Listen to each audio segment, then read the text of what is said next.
Por que você comprou esse telefone e não o outro? Por que você escolheu esse prato do restaurante e não o outro? Se você tivesse que vender sua casa, quanto pediria por ela? Temos a tendência de pensar que tomamos todas essas decisões de forma racional, mas na maioria das vezes não é o que acontece. Somos altamente irracionais e fáceis de manipular. Neste vídeo, explicarei o porquê resumindo o livro chamado Previsivelmente Racional, escrito por Dan Ariely. Se você é empresário e pretende vender produtos ou serviços, recomendo muito este livro. Ele traz lições valiosas tanto para proprietários de empresas quanto para consumidores. Lição 1. A verdade sobre a relatividade. Ariely explica que todas as coisas são relativas, mesmo quando não deveriam ser, e que a relatividade desempenha um papel essencial no processo de tomada de decisões em nossa vida cotidiana. Por exemplo, olhe para essas duas figuras por um momento. Qual dos dois círculos pretos é maior? Na verdade, os dois círculos têm o mesmo tamanho. A questão é quando está rodeado por círculos maiores, o círculo preto parece menor, e quando está rodeado por círculos menores, parece maior. Essa ideia também é usada por profissionais de marketing ao definir o preço de seus produtos e serviços. O autor usa como exemplo os preços de assinatura da revista The Economist. A promoção apresentava 3 opções de assinatura. Assinatura online de R$ 59,00, a assinatura versão impressa por R$ 125,00 e a assinatura online mais versão impressa por R$ 125,00. Qual das 3 você escolheria? O autor conta que apresentou essas mesmas opções a 100 de seus alunos no Instituto de Tecnologia de Massachusetts. 16 alunos escolheram a primeira opção, nenhum escolheu a segunda e 84 escolheram a terceira, que tenho certeza de que seria a sua escolha também.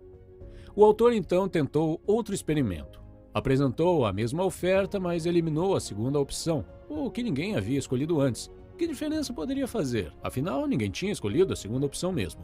Bem, na verdade, desta vez o resultado foi diferente. 68 alunos escolheram o primeiro e 32 escolheram a terceira opção. A opção com os 2 tipos de assinatura combinados. O que causou essa mudança? O autor explica que a causa da maioria escolher a opção com o combo no primeiro experimento foi a presença da segunda opção. Essa opção sugeria que, por comparação, escolher o combo de assinaturas era um ótimo negócio. Porém, no segundo experimento, ao retirar a isca, a maioria escolheu a primeira opção. Como você pode ver, nosso cérebro está programado para procurar comparações na hora de tomar decisões. Fazemos isso de maneira mais preguiçosa possível. Outro exemplo, quando a Williams-Sonoma lançou suas máquinas de pão, as vendas estavam lentas. Quando a empresa acrescentou uma versão deluxe, que era 50% mais cara, a primeira versão começou a sair das prateleiras. Por quê? Porque parecia ser muito mais barata em comparação à versão deluxe. Imagino que você está pensando, ok, esses experimentos e exemplos parecem interessantes, mas como posso aplicá-los à minha vida? Aqui estão alguns exemplos de diferentes áreas da vida em que a ideia se aplica. Número 1. Comparando seu sucesso com os outros. Você sempre se compara com as pessoas que te cercam, como seus colegas de classe, colegas de trabalho, amigos, etc. Se você está cercado de pessoas que mal conseguem se sustentar, é menos provável que você tente melhorar seu salário porque vai comparar seu salário com o deles e se sentir bem consigo mesmo, desde que vocês estejam no mesmo nível. É por isso que se cercar de pessoas mais bem-sucedidas que você funciona muito bem. Número 2. Determinando o preço de seu produto ou serviço. Os clientes normalmente não sabem o valor real do produto ou serviço que desejam adquirir e, em vez disso, dependem dos preços listados em uma loja ou sugeridos por um vendedor. Não temos um medidor do valor interno que nos diz quanto as coisas valem. Quer dizer, como você determinaria o preço de um computador ou um telefone que você está usando agora? Portanto, como empresário, da próxima vez que estiver precificando seu produto ou serviço, tente fornecer aos clientes um método fácil de fazer uma comparação significativa. Mesmo que seu produto seja algo novo no mercado, você ainda deve fornecer alguma forma de comparação.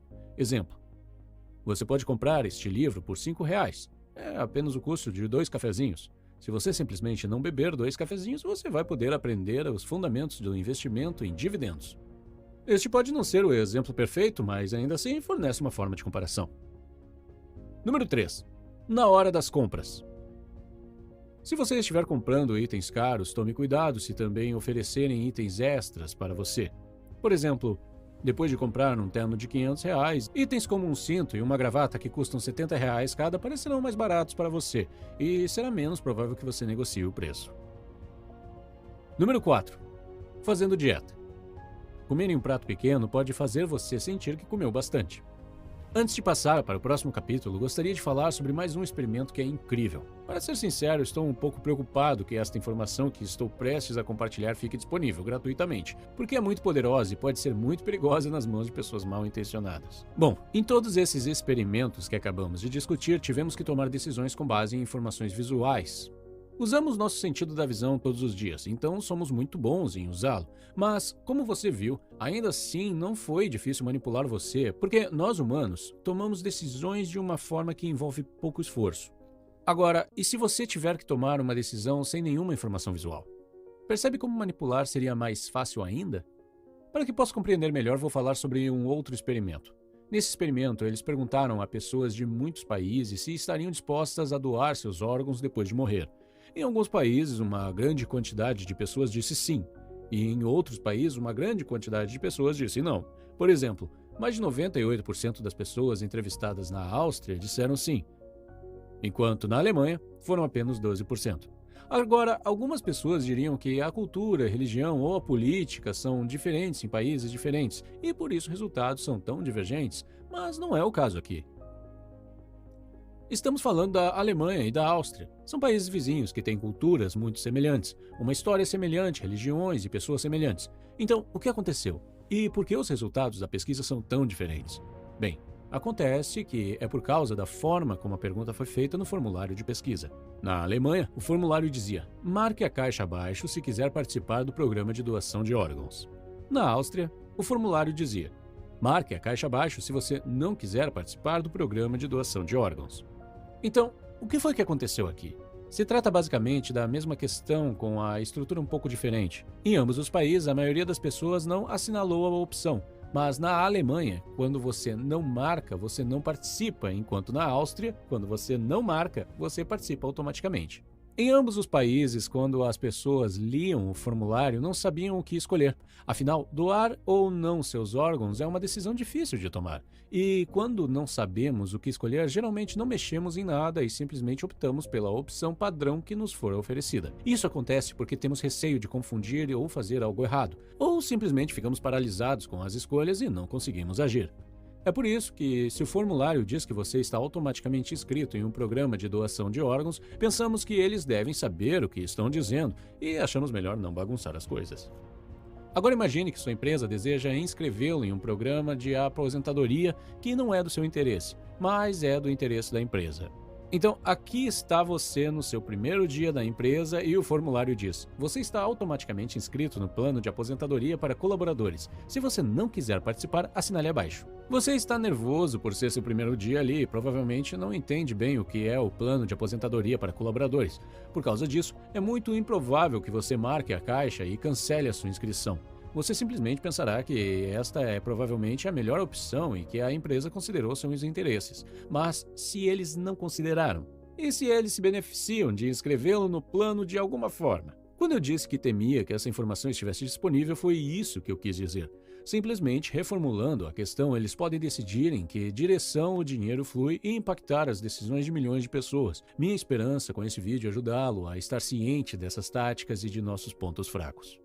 Lição número 2. O custo das normas sociais. De acordo com Dan Ariely, vivemos em dois mundos diferentes, um regido por normas sociais e outro por normas comerciais. Por exemplo, como você reagiria se seu chefe, em vez de pagar seu salário, resolvesse abraçá-lo e simplesmente parabenizá-lo pelo seu trabalho? Tenho certeza de que você não ficaria nada feliz. Se sua sogra te convidasse para um jantar em família, como você acha que ela reagiria se, ao terminar de comer, você oferecesse para pagar R$100 pelo delicioso jantar? Você provavelmente não será muito bem-vindo naquela casa novamente. As normas sociais ditam como lidamos com pedidos, favores e eventos amigáveis. Nessas situações, nada é esperado em troca e o altruísmo desperta em nós. Em contraste, as regras de mercado apresentam um contexto em que tudo é calculado com frieza e cada parte busca seu próprio benefício. Os valores de cada um desses mundos não são ruins por si só. Eles estão corretos desde que estejam no contexto adequado. A introdução de normas de mercado em seus relacionamentos sociais viola as normas sociais e determina os relacionamentos. Cada mundo é capaz de invocar comportamentos totalmente diferentes no mesmo indivíduo. No momento em que o dinheiro entra em jogo, as normas sociais desaparecem. É importante não misturar os contextos. Por exemplo, imagine que eu pergunto se você pode me ajudar a trocar o pneu do meu carro. Você provavelmente faria isso sem problemas. Mas agora imagine que eu pergunto se você pode trocá-lo por R$ 1. Provavelmente você rejeitaria a minha proposta. Talvez você diga, me dê R$ 50, então podemos conversar. R$ 1 é mais do que nenhum. Como é possível que você estivesse disposto a trocar um pneu recebendo R$ 0, mas não o faria por R$ 1? Bem, porque agora eu misturei as duas normas e, como disse, elas não funcionam bem juntas. Tenho visto muitas vezes pessoas cometendo o erro de misturar essas duas normas. Por exemplo, vi um colaborador esforçado se sentir insultado por receber um aumento de R$ 100. Ele disse que teria ficado mais feliz se seu gerente simplesmente lhe agradecesse ou elogiasse na frente de seus colegas, em vez de lhe dar apenas R$ 100 de aumento. Muitos gerentes cometem esse erro. Em vez de mostrar apreciação genuína, eles apenas oferecem o equivalente a R$ 1, como exemplo do pneu. Eles acham que R$ 1 é mais do que zero, então fizeram a coisa certa. Portanto, como empresário ou gerente, se você decidir aplicar a norma econômica, certifique-se de que a pessoa seja paga adequadamente. Se você não puder pagar o suficiente, veja se pode aplicar as normas sociais por enquanto até ter condições. Lição 3. A falácia da oferta e demanda. Por que alguns produtos custam mais do que outros? Porque um café na Starbucks é bem mais caro do que qualquer café em outra cafeteria popular. Muitos de vocês provavelmente atribuem o preço alto aos custos de produção como um uso de ingredientes melhores ou a regra clássica da oferta e demanda. Embora os fatores mencionados influenciem os preços, o autor explica que o preço final que você paga em um determinado momento é algo muito mais complexo e até mesmo irracional. Para explicá-lo, o autor fala sobre algo que se chama coerência arbitrária. Refere-se ao fato de que a primeira decisão que tomamos, embora arbitrária, será a base para futuras decisões que estiverem relacionadas a ela. Por exemplo, se você costuma pagar R$ 3 ou menos por um café todos os dias, é muito difícil começar a pagar R$ 8 em outra cafeteria pelo mesmo tipo de café, porque um café a R$ 3 é o preço que você tem como âncora para decisões futuras. Outro exemplo, se você quiser comprar um carro, o preço do primeiro carro que você olhar atuará como um ponto de ancoragem ou referência ao julgar o custo de outros veículos. É por isso que as concessionárias colocam seus carros caros na entrada ou na frente da fila, para que depois de passar por eles os outros carros pareçam mais baratos. Mas voltando ao caso do café, como é possível que com tantas opções mais baratas e ainda melhores, a Starbucks ainda consiga cobrar R$ 8 ou mais por um café? Ariely explica que é possível manipular a âncora ou um preço de referência das pessoas mudando suas experiências. Isso é que a Starbucks fez. Desde o início, eles se concentraram na criação de um conceito de cafeteria de estilo europeu e de aparência refinada, além de uma experiência totalmente diferenciada de outras cafeterias populares. Com isso, eles conseguiram estabelecer um novo referencial na mente dos compradores. Assim, para muitas pessoas, não há como fazer relação entre o que pagariam no Starbucks e o que pagariam no café da esquina. Agora, vamos ver como você pode usar esse conhecimento na vida real. Por exemplo, imagine que você está entrando em uma nova empresa e descobre que a pessoa que fazia seu trabalho antes era um dos melhores colaboradores na empresa. Percebe como seu trabalho vai ser difícil? Aquele cara deixou as expectativas muito altas e seu desempenho será comparado ao dele. Mesmo que seja injusto, vocês ainda serão comparados um com o outro. Se achar que não há como superar o desempenho dele, uma maneira de evitar a comparação é fazer as coisas de maneira diferente. Em outras palavras, tente seguir um outro caminho para que a comparação não faça muito sentido. Lição número 4. O contexto de nosso caráter. Embora a maioria de nós considerem que a honestidade é importante, a realidade é que a desonestidade é mais comum e prevalente do que estamos dispostos a aceitar. Ariely fez muitos experimentos sobre trapaças e o que ele descobriu foi que quase todas as pessoas trapaceiam. Ele fez a mesma experiência em muitos países e o resultado foi o mesmo. Pessoas trapaceiam. Independentemente da cultura, religião e geografia. E não são apenas poucas pessoas que trapaceiam muito, são muitas pessoas que trapaceiam pouco.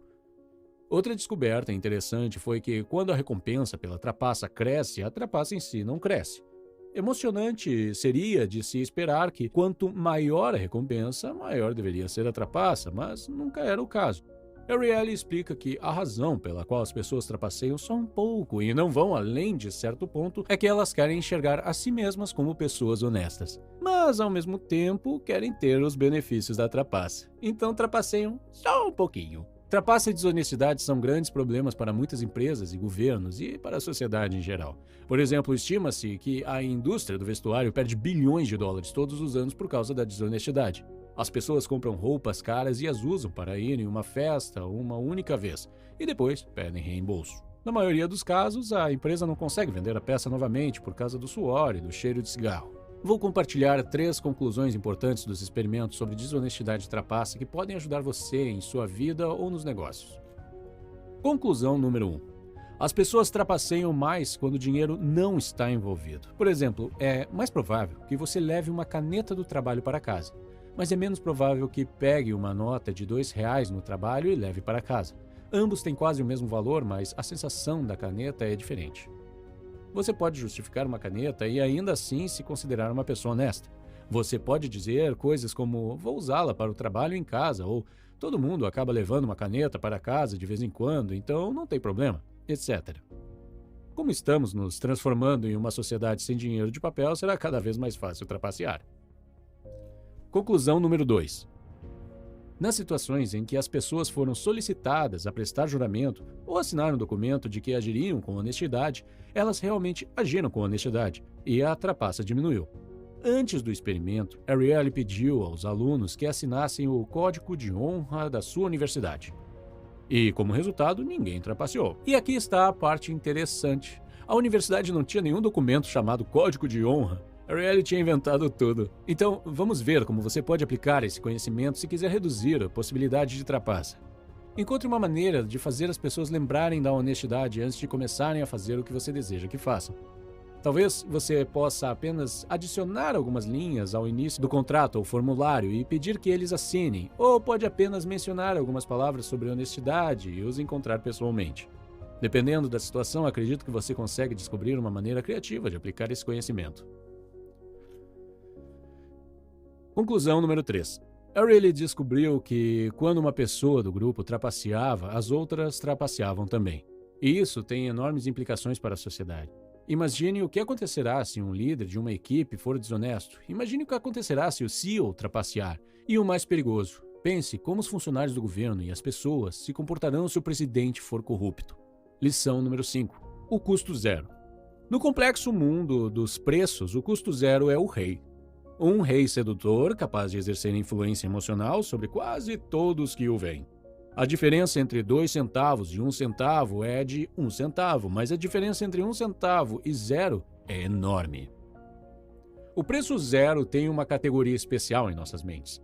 Para provar isso, o autor fez alguns experimentos com chocolate.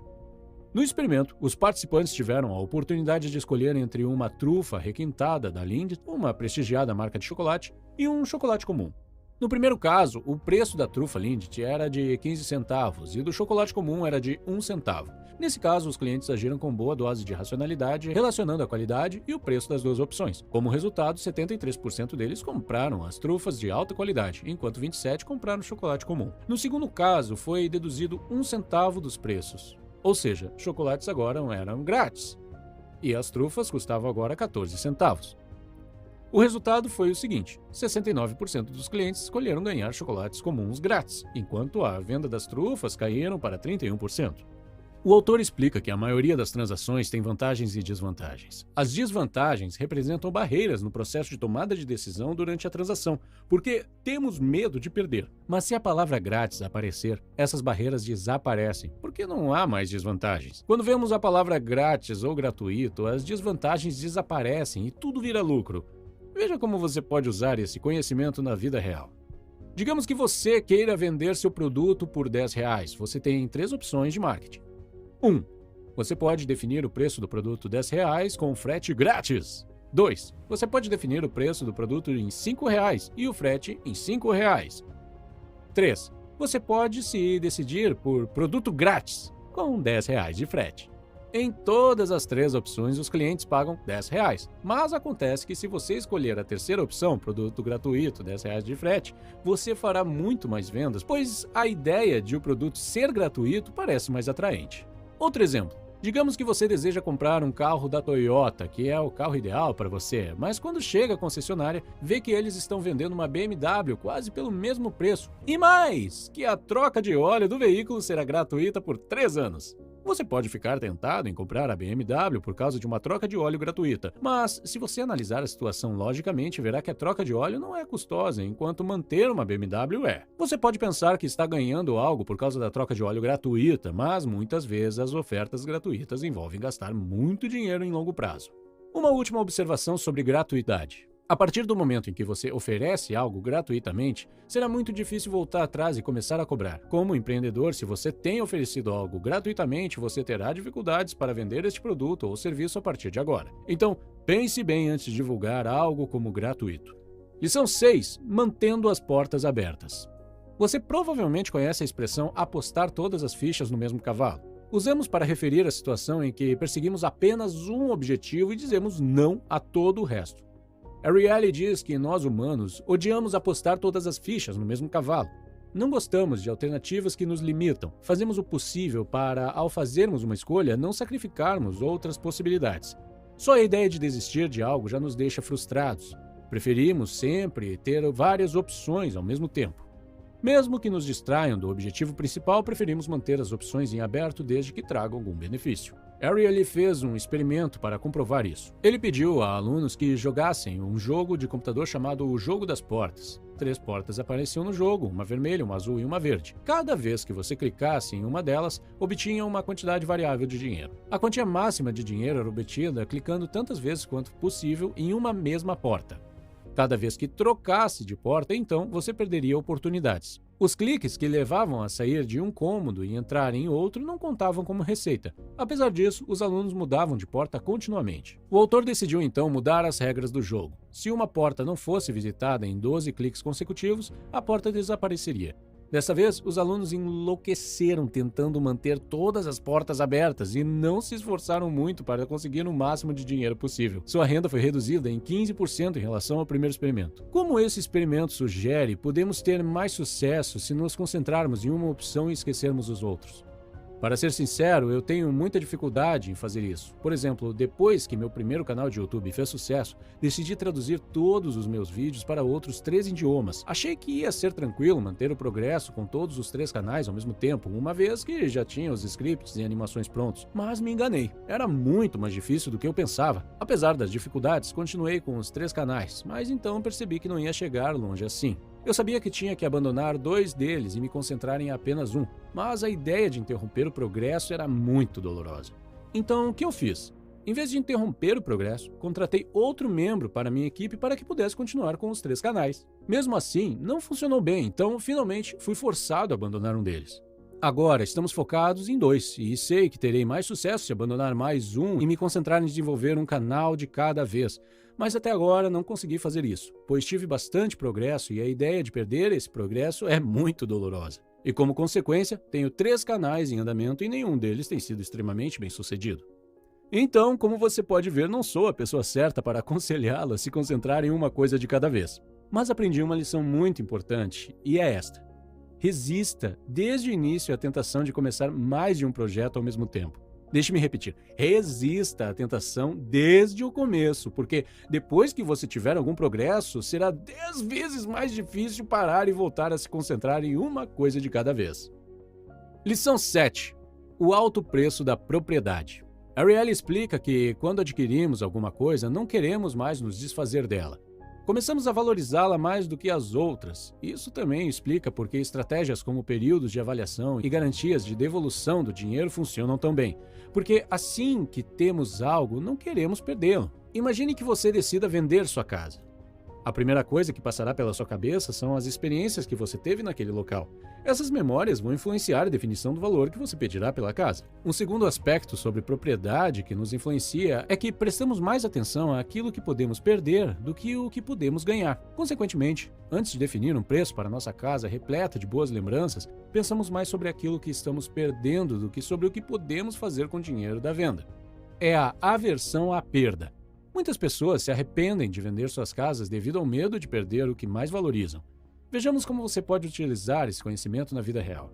Já vi, por exemplo, pessoas que visitam um apartamento que querem comprar. Assim que entram no apartamento, começam a dizer coisas como é muito velho, os móveis da cozinha estão quebrados, a cor das paredes precisa mudar, etc.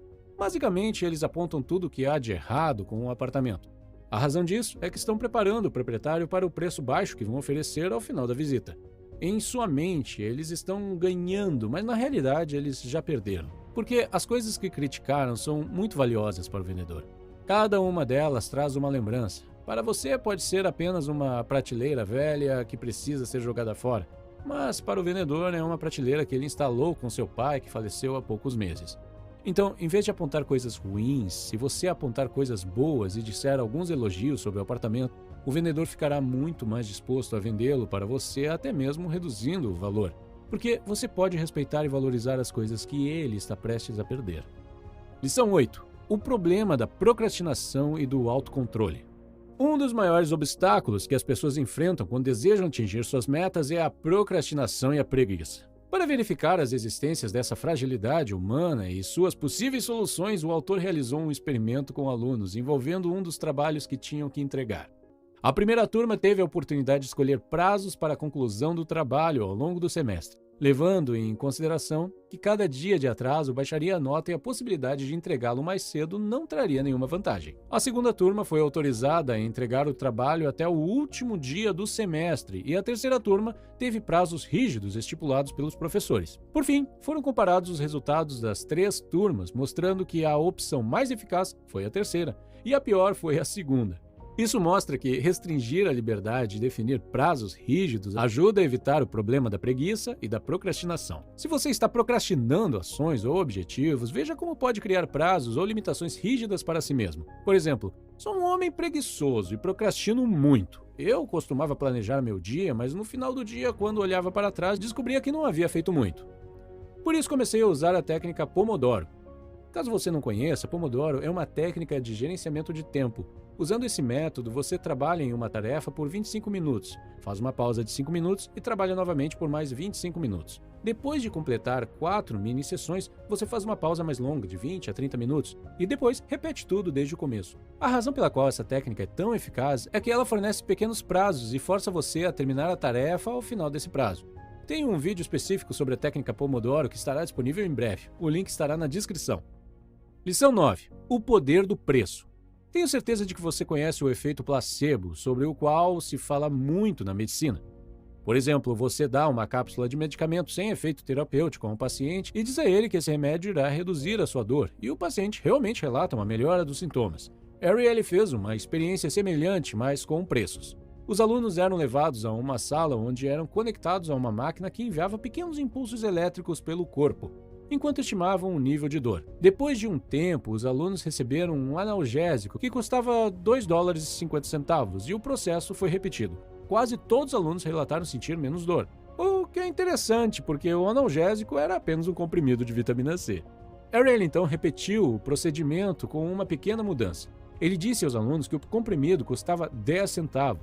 Desta vez, os alunos relataram menos alívio da dor. Mesmo sendo a mesma pílula, os alunos relataram mais alívio da dor quando o preço era mais alto e menos alívio quando a pílula custava menos. Há um ditado famoso: você recebe o que paga. Esse ditado é verdadeiro porque, na verdade, esperamos obter mais valor de um produto caro e menos valor de um barato. Essa expectativa é um fator muito importante. Se você comer uma refeição de um prato chique, sentirá que é mais saborosa do que o que você come num prato normal, embora seja a mesma refeição. Portanto, quando estiver fazendo compras, esteja sempre ciente dos efeitos dos preços sobre você. Esteja você ciente disso ou não, eles influenciarão sua decisão. Se você gostou do vídeo e gostaria de saber mais sobre esse assunto, eu recomendo conferir o vídeo que está vendo na tela agora. É sobre um livro chamado Pensando Rápido e Devagar. Obrigado por assistir e tenha um ótimo dia!